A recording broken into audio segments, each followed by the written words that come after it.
in the heart of King Country, New Zealand, on a dark rural roadside. A manhunt spanning nearly 4 years comes to a violent end. The clock ticks past 3:20 in the morning on September 8, 2025, when the echo of gunfire shatters the countryside silence.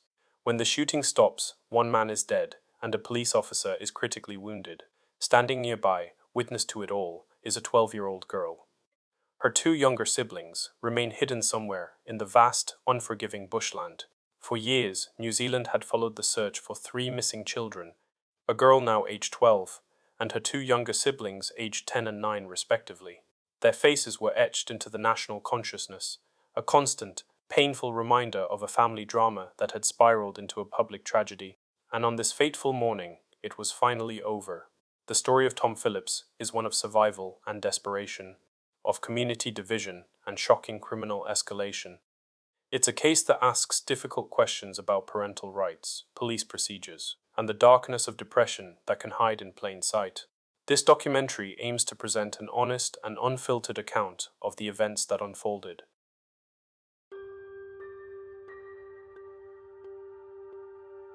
On September 11, 2021, Phillips and his 3 children, who were 8, 7, and 5, were reported missing. The discovery of his Toyota Hilux utility vehicle the next day on Keritaheri Beach, abandoned below the tide line and being battered by waves, sparked immediate and grave fears. A rahui, a Maori customary practice that prohibits access to specific sections, either on water, land, or resources, was placed on the area, disrupting the local whitebait fishing season as the community braced for the worst, believing the family had been swept out to sea. What followed was a massive search and rescue operation involving a plane, a helicopter, jet skis, and heat-detecting drones. Police, volunteers, and locals scoured the rugged coastline in what was described as 17 days of hell. Just as the official daily searches were being called off, the unthinkable happened. On September 30th, Tom Phillips and the 3 children casually walked back onto the family farm in Maricopa, completely safe and well. They had been camping out the entire time, living in a tent hidden deep in the dense bush. His sister, Rosie Phillips, explained that Tom had been in a helpless place and had sought out a safe space to clear his head. The authorities did not see it the same, and Phillips was charged with wasteful deployment of police resources, with the search costing an estimated hundreds of thousands of dollars. His court date was delayed due to COVID-19 restrictions, but this charge would set the stage for a much more serious disappearance. To understand how a man, let alone with 3 children, could survive for so long in the wild, you'd have to understand where he came from. Tom was raised on his family's large, remote Maricopa farm, a landscape he knew intimately. He was described as a born hunter and survivalist, with these skills being honed from a young age. But this wasn't just a rough-and-tumble farm kid. After being partially homeschooled, Phillips was sent to the prestigious St. Paul's Collegiate Private School in Hamilton, where he even won an award for excellence in religious studies. His elite survival skills were formalized at St. Paul's Tihoe Venture School, an intensive outdoor program teaching firearms use, mountaineering, and survival tactics. He was, by all accounts, exceptionally capable in the wilderness. He later worked as a fencer and farmhand, and took on the role of home educator for his own 3 children. Unfortunately, like many children in New Zealand, they were at the center of a fractured relationship. Phillips and their mother, Catherine Christie, had separated more than a year before the first disappearance, after a relationship spanning more than 7 years. At the time Tom vanished for good, they were embroiled in a custody dispute. In an undated letter, he wrote of his love for Christie and his hope to reunite their awesome family. However, his stepdaughter revealed a much darker side, claiming Phillips had once threatened that if Christie ever left him, she would never see them again.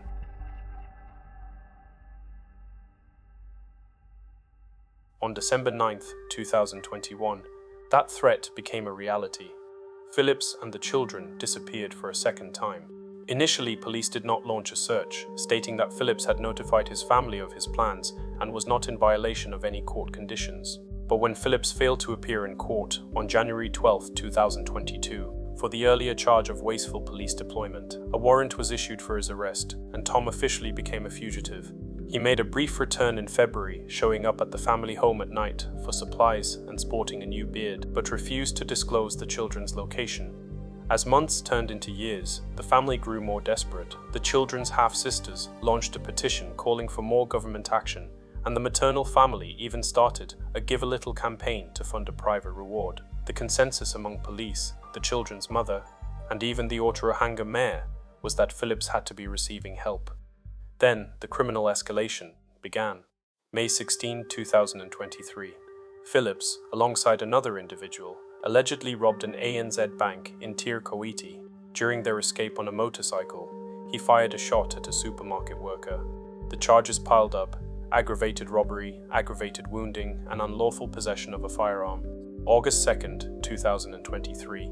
He was sighted multiple times in the Waikato area. He wore a disguise as he used a stolen ute to visit 2 Bunnings stores in Hamilton, buying up camping amenities and other general supplies. Later that day in Carfear, he was confronted by the ute's owner but managed to get away.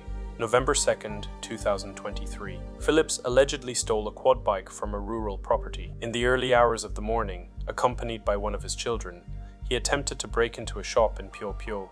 The manhunt, codenamed Operation Curly, was facing immense pressure. In June 2024, after 18 months without a trace of the children, police offered an $80,000 reward for any information that would lead to their safe return, even offering potential immunity from prosecution for anyone who had been helping him. In the month of October 2024, a group of teenage pig hunters filmed a chilling encounter. An armed Phillips was spotted walking through remote farmlands with his children in tow.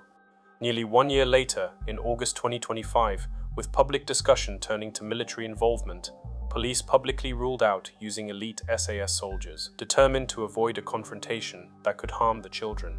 The end was drawing closer. Just 12 days before the final shootout, Phillips and one of the children were captured on CCTV, breaking into a Pio Pio superette. For nearly 4 years, Tom Phillips managed to outwit and evade a national police effort. His ability to do so was rooted in his elite bushcraft and survival skills. He was a ghost in the dense green canopy of the Waikato, a man perfectly suited to the environment he had chosen as his hideout. But police have long maintained he wasn't entirely alone. The theory that Phillips was receiving assistance from a network of helpers was a persistent theme of the investigation, a theory which was also supported by private investigators. This belief helps explain the deep division within the local King Country community. While many condemned his actions and feared for the children, others reportedly saw him as a folk hero, a man standing up to the system. The division complicated the investigation, creating a code of silence that allowed Phillips and his children to remain hidden for so long. He'd become a contradiction, a man with a privileged education from one of the country's top schools, living an almost feral existence, pulling the children deeper into an ostracized world. The situation began to come to a climax in the pre-dawn hours of September 8, 2025. Phillips, along with his 12-year-old daughter, committed a ram raid on a PGG Wrightson farm supply store in Pio Pio, fleeing from the scene on a loaded quad bike. An alerted resident tipped off the police, and a lone officer raced to intercept them on Terano Road. At approximately 3:20 a.m., the officer successfully deployed road spikes, puncturing the quad bike's tires and sending it crashing into a ditch. But the confrontation was far from over. Phillips, armed with a .308 caliber hunting rifle, laid in wait, ambushing the first responding officer at close range. He opened fire, riddling the patrol car's windscreen with bullets. The officer was critically wounded, with injuries to his head, shoulder, and eye. The car's laminated windscreen likely saved the officer's life. Almost instantly, a second officer arrived and opened fire. In the heart of King Country, New Zealand, on that dark rural roadside, Tom Phillips took his last breath. The man at the center of a 1,358-day manhunt was gone. The mystery which had gripped New Zealand and the further outside world had reached a tragic end. In the immediate aftermath, the focus shifted to the children. His daughter, who had witnessed the entire shootout, was secured by police and was quoted as being very, very helpful, assisting negotiators and providing the location of the camp. A team of 50 personnel was involved in the final search for the children, and the hidden campsite when the Special Tactics Group approached the camp. Sources reported that one of the children was holding a rifle but was thankfully persuaded to put it down. The children were placed in the care of Oranga Tamariki, a government department in New Zealand responsible for the well-being of children, specifically children at risk of harm, youth offenders, and children of the state. Their mother, Catherine Christie, expressed her immense relief that the ordeal has come to an end.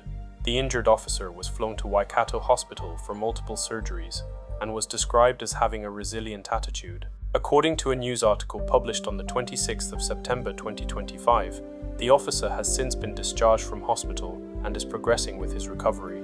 The bush camps, described as grim, dimly lit, and including structures that had been occupied for some time, painted a stark picture of the children's lives while on the run.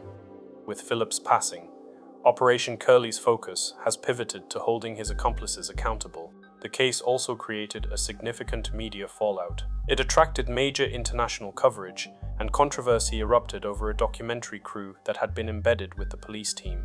The Phillips family sought and was granted a court injunction to prevent media from publishing certain details of the police investigation, leading to a legal battle that is still ongoing. The story of Tom Phillips remains a deeply unsettling chapter in New Zealand history. It's a story about the stark contrast between a man's background and his actions. A natural-born hunter and award-winning student from a prestigious school who became what the police minister described as a monster who used his children as human shields. It's a devastating example of how a family dispute can unravel into crime, chaos, and a fatal end, leaving behind grief, unanswered questions, and a community forever changed. What are your thoughts on the complex and tragic case of Tom Phillips? Share your perspectives in the comments below. If you found this documentary informative, please consider liking this video and subscribing for more in-depth explorations of New Zealand stories. What else would you like to see us detail next? Your engagement helps us continue to shed light on otherwise important narratives.